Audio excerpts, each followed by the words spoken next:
Hallelujah. सबको जय मसीह की। मैं परमेश्वर धन्यवाद करता हूँ आज के इस दिन के लिए। परमेश्वर ने फिर से एक बार मौका दिया आप लोगों को भी, और यहाँ पे हम सभी लोग परमेश्वर की महिमा को कर पाए हैं।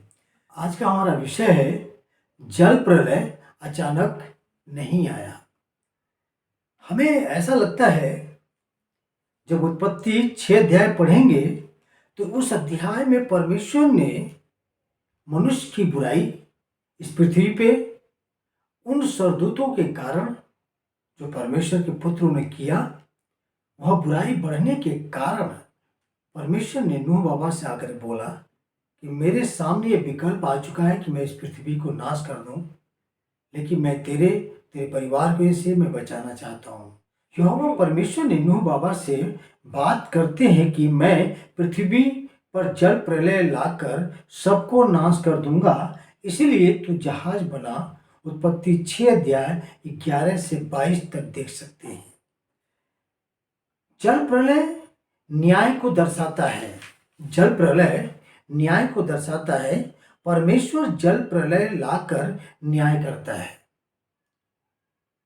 उत्पत्ति 6 का 1 से 6 जब देखेंगे कि वहां बुराई किस प्रकार से फैल गई है।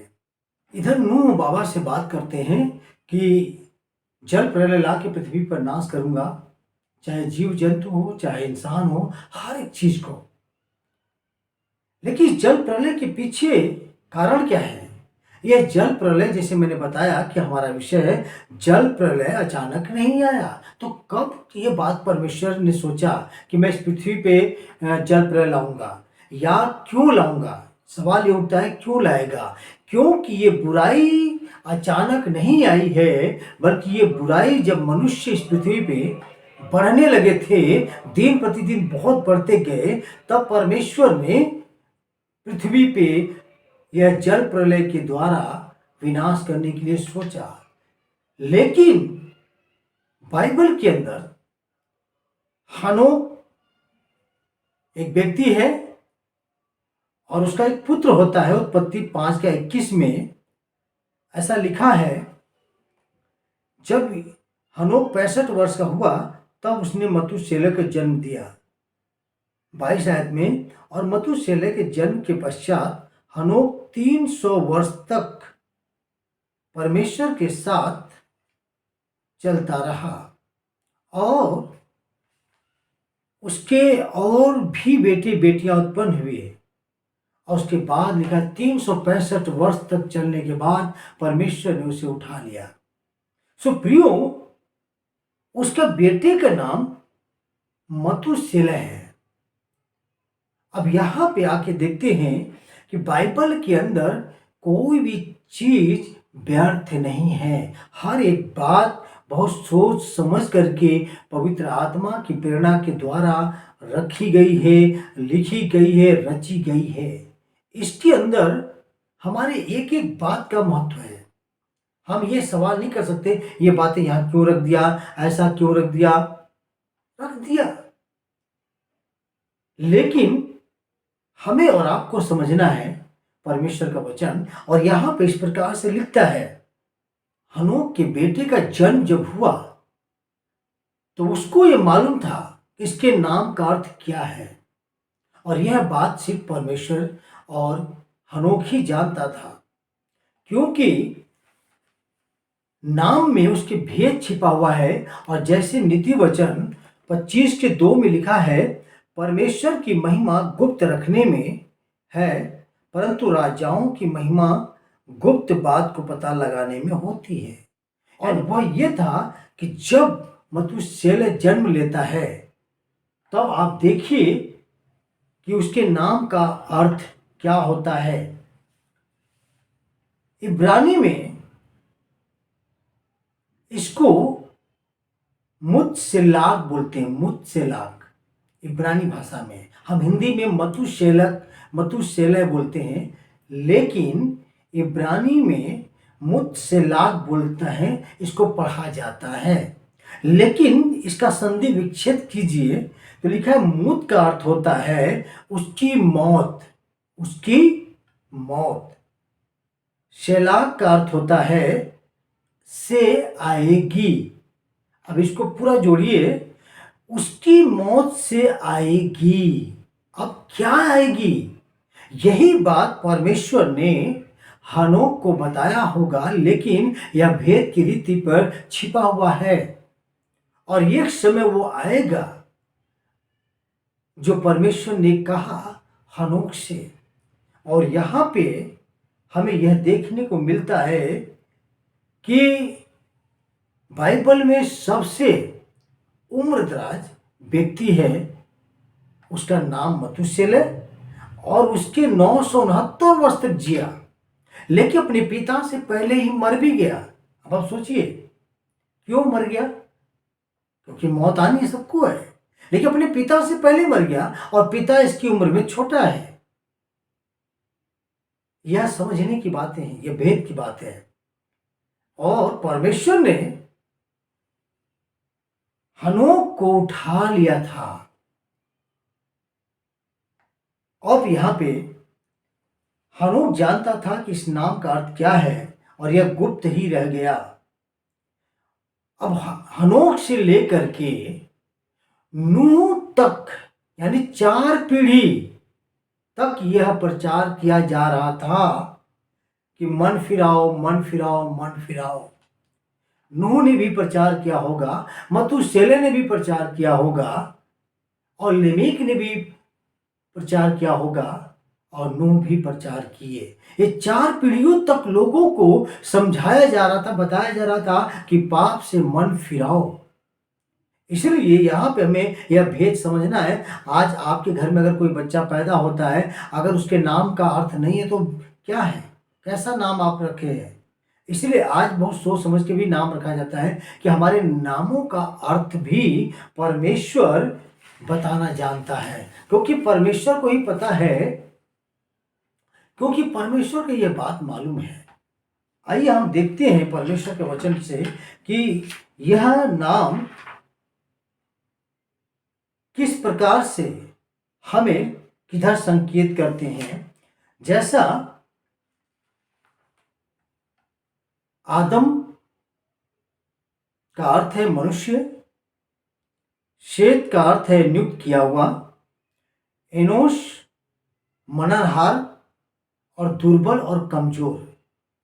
जब ऐसा समय आया तो लोग देखा कि परमेश्वर से हम प्रार्थना करें, क्योंकि ये बहुत कमजोर है, मरणहार है, दुर्बल है, कमजोर है। तो यहोवा से लोग प्रार्थना करके उसके सही अच्छा होने के लिए, चंगा होने के लिए और प्रार्थना करना आरंभ किया। यानी कि मरणहार, दुर्बल या कमजोर ऐसे व्यक्ति को भी किसी खेल के मैदान में कौन अपने टीम में ले सकता है। इसीलिए लोगों ने प्रार्थना किया, परमेश्वर इसको स्वस्थ कर, ठीक कर, चंगा कर। चौथा नाम है केनान। केनान के नाम का अर्थ है दुख। 5वां नाम है महलेलेल, धन्य परमेश्वर। 6वां है एरेद, नीचे आना होगा। 7वां है हनोक, आज्ञाएं या शिक्षाएं देने वाला। और 8वां है मथुसेलह, उसकी मौत से आएगी। उसके नाम का अर्थ है उसकी मौत से आएगी। अब समझिए कि अगर आपके घर में कोई बच्चा पैदा हो जाए और ये बात हो जाए कि इसके नाम का अर्थ ये है और ये खतरनाक है, तो आप क्या सोचेंगे, ये कैसा बच्चा पैदा हो गया?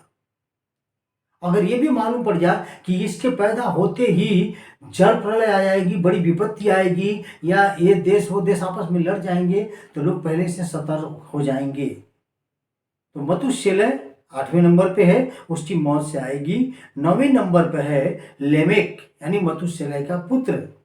विलाप करना या रोना पीटना। अब देखिए, मथुसेलह के नाम का अर्थ पता चलते ही यह अगला बेटा जो उत्पन्न होता है उसके नाम का अर्थ होता है रोना पीटना, यानी विलाप करना। अब विलाप करना, क्यों करना विलाप? क्योंकि उन्हें पता है कि इसकी मौत से इस दुनिया में जल प्रलय आएगा, विनाश हो जाएगा, सब खत्म हो जाएगा।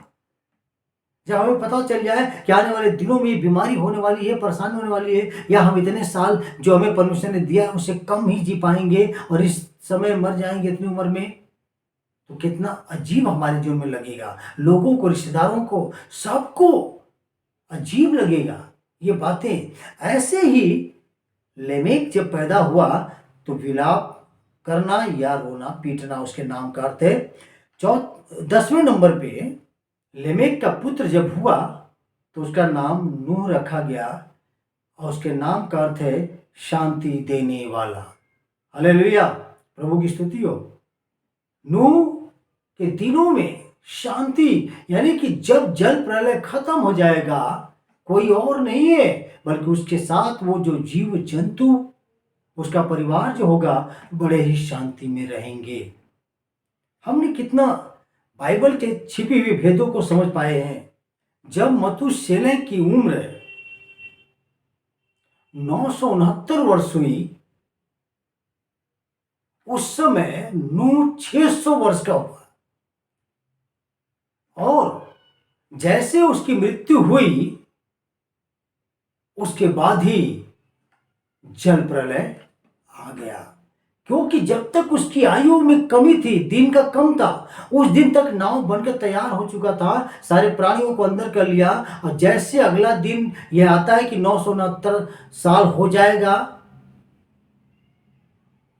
मतुशेलह के जीवन में, उसी दिन से बादल आना शुरू हो गए। कितना अजीब बात कहती है, कितना भेद की बात परमेश्वर का वचन हमें बताता है, हमें जानने की जरूरत है। सो प्रियो, आज हम नए नियम में अगर ये बात देखें, क्या आप सोचते हैं प्रभु यीशु मसीह का इस दुनिया में आना क्या अचानक था? नहीं।